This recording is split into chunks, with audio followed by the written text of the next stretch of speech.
क्या कर रही हो? क्या है ये? अजीब सी मूवमेंट्स है यार, मुझे समझ नहीं आ रही।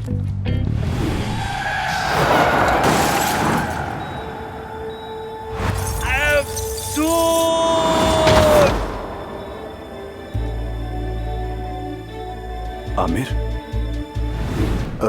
जब हम खाने पर गए थे तुमने कहा था तुम्हें मेरी मूछें बहुत पसंद हैं।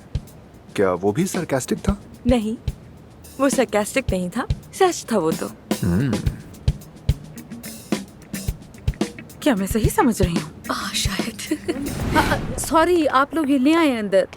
माजरत चाहती हूँ, मैं बहुत थक गई हूँ। ऐसा करें, इन्हें वहाँ दरवाजे के सामने जाके रख दें। बहुत शुक्रिया।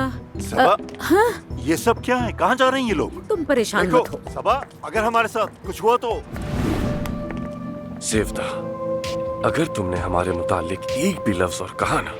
मैं यहाँ मसला पैदा करने नहीं आई, बल्कि हल करने के लिए आई हूँ। अगर तुम मेरी बात सुनोगे तो समझ जाओगे। सेवदा, मुझे इशू मिल गया है मेरे ख्याल मैं से। बस आ रही हूँ।